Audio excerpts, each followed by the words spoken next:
Un mémo interne du Conseil de sécurité nationale américain, classifié secret. Un homme écrit ces mots. Pour information, nous aurons bientôt un coup d'État pro-occidental au Ghana. Certains militaires le préparent depuis un moment. Les comploteurs nous tiennent informés. Ce document existe, il a été déclassifié. Tu peux le lire. L'homme visé par ce mémo avait un rêve, le plus grand rêve de l'histoire africaine moderne. Unir l'Afrique entière en un seul État souverain. Une monnaie commune, une armée commune, une voix commune face au monde. On a détruit ce rêve délibérément, méthodiquement. Ce soir, on nomme les responsables. Je vous salue, bienvenue sur Knipo. Knowledge is power.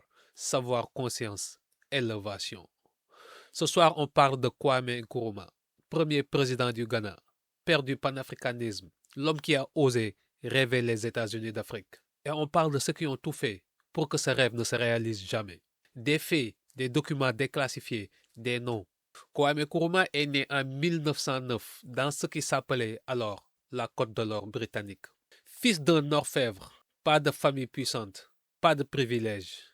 Il part étudier aux États-Unis, Lincoln University, puis l'Université de Pennsylvanie, puis Londres.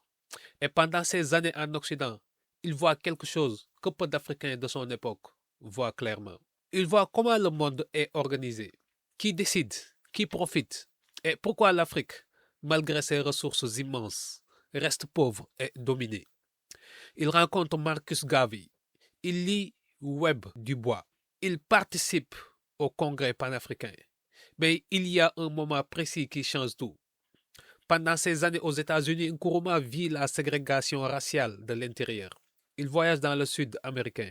Il voit les panneaux White Only. Il est traité comme un sous-homme dans le pays qui se prétend le champion de la liberté et de la démocratie.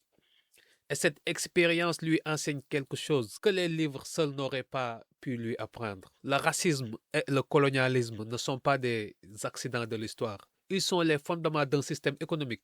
Un système qui a besoin de peuples subordonnés pour fonctionner. Et ce système ne changera pas par la gentillesse ou la négociation polie. Il faudra le combattre frontalement, avec organisation, avec stratégie, avec une vision claire. Et il prend une décision, rester en Afrique et libérer son peuple.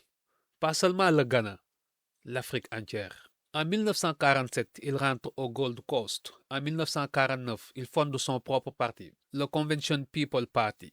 Son slogan, Self-Government Now, l'indépendance maintenant. Les Britanniques l'emprisonnent. Il continue depuis sa prison. Son parti remporte les élections. Les Britanniques sont obligés de le libérer et de négocier. Le 6 mars 1957, le Ghana devient le premier pays d'Afrique subsaharienne à accéder à l'indépendance. Nkrumah a 47 ans et il n'a pas fini. Voilà ce que peu de gens comprennent sur Nkrumah. L'indépendance du Ghana, pour lui, n'était pas le but final. C'était le premier pas. Parce qu'il avait compris quelque chose d'essentiel. Quelque chose que beaucoup de dirigeants africains n'ont pas voulu entendre. Une seule nation africaine ne peut pas résister aux puissances mondiales. Seule, elle est trop petite pour négocier ses ressources, trop faible pour financer son propre développement, trop vulnérable aux pressions extérieures. Mais une Afrique unie, 54 pays, plus d'un milliard d'habitants, 30% des réserves mondiales de minerais, 60% des terres arables non exploitées de la planète. Une Afrique unie serait la troisième puissance mondiale. Nkrumah appelle ça les États-Unis d'Afrique. Une monnaie africaine commune, une armée africaine commune, un gouvernement continental élu, une politique étrangère unifiée. Il ne l'invente pas de toutes pièces. Il s'inspire de ce qu'il a vu aux États-Unis. 13 colonies divisées qui ont décidé de s'unir et sont devenues la première puissance mondiale. Il s'inspire de l'Union soviétique, des républiques diverses qui se sont fédérées. Pourquoi ce qui a marché en Amérique du Nord et en Europe ne pourrait-il pas marcher en Afrique? La réponse honnête, il n'y a aucune raison que ça ne marche pas. La réponse politique, parce que certains ont tout intérêt à ce que l'Afrique reste divisée, divisée pour mieux régner. Une Afrique divisée en 54 petits États séparés. Ces 54 gouvernements à influencer un par un. 54 armées incapables de résister à une puissance étrangère. 54 monnaies dépendantes du dollar ou de l'euro. 54 voix qui se neutralisent mutuellement dans les instances internationales. C'est infiniment plus facile à contrôler qu'un continent unis. Et Nkrumah l'avait compris. C'est exactement pour ça qu'il était dangereux. En 1963, lors de la conférence fondatrice de l'Organisation de l'Unité africaine à Addis Abeba, il distribue son livre Africa Must Unite. L'Afrique doit s'unir à tous les chefs d'État présents. Il monte à la tribune. Il plaide pour l'union politique immédiate. Les autres chefs d'État le rejettent. Certains par peur de perdre leur pouvoir, d'autres sous pression de leurs anciens colonisateurs, d'autres parce qu'ils ne croient pas que c'est possible. Il fonde l'OUA, une organisation de coopération entre États souverains. Pas un gouvernement continental, pas une armée commune, pas une monnaie unique. Nkrumah accepte, il continue à travailler et il devient de plus en plus gênant. Comprends pourquoi Nkrumah était une menace pour les puissances occidentales. Il ne se contentait pas de parler de l'indépendance, il l'appliquait. Il nationalise les ressources du Ghana. Il crée des industries locales pour transformer les matières premières sur place, au lieu de les exporter brutes. Il refuse que les profits de l'or et du cacao ghanéen partent enrichir des entreprises étrangères. Il construit le barrage d'Akosombo, l'un des plus grands barrages du monde pour produire l'électricité dont le Ghana a besoin. Il développe l'université de Legon à Accra pour former des ingénieurs, des médecins, des juristes africains. Le barrage d'Akosombo est révélateur de tout. Nkrumah veut construire ce barrage pour produire de l'électricité et alimenter des fonderies d'aluminium ghanéens. L'idée, au lieu d'exporter la bauxite brute, le Ghana la transforme sur place en aluminium, crée des emplois, garde la valeur ajoutée. Il obtient un accord avec des entreprises américaines, Kaiser Aluminium notamment, mais les conditions sont défavorables. Les Américains obtiennent l'électricité à des prix très bas, les fonderies restent sous contrôle étranger et le profit quitte le Ghana. Nkrumah accepte parce qu'il n'a pas le choix au départ, mais il prend note et il commence à chercher des alternatives avec l'URSS, avec la Chine, pour réduire sa dépendance aux capitaux occidentaux. C'est exactement à ce moment que Washington décide qu'il est allé trop loin. Et il publie en 1965 un livre qui va sceller son sort, Le néocolonialisme, stade suprême de l'impérialisme.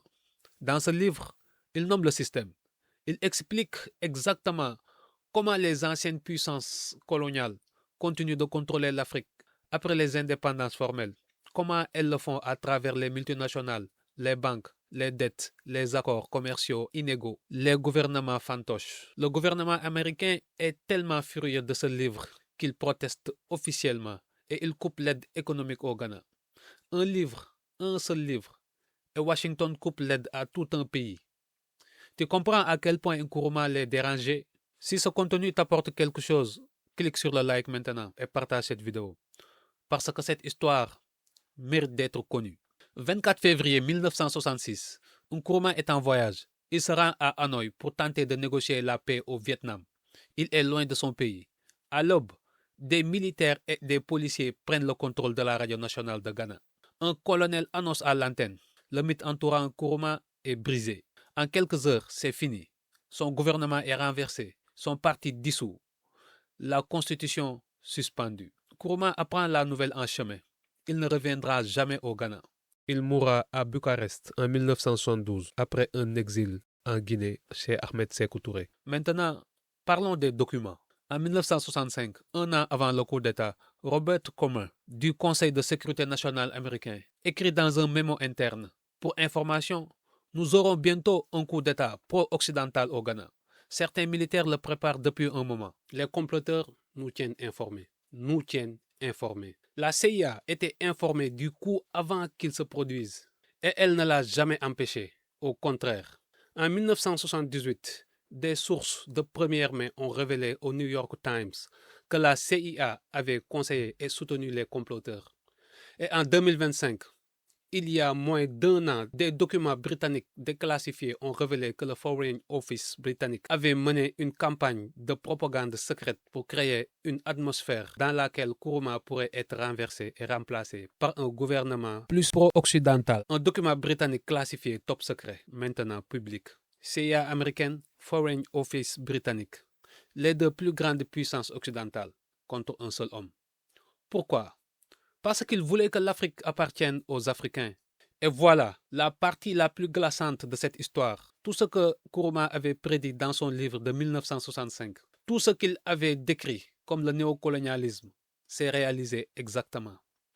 Il avait dit, après les indépendances formelles, les puissances étrangères continueront à contrôler l'Afrique à travers les multinationales et les dettes. Regarde le franc CFA.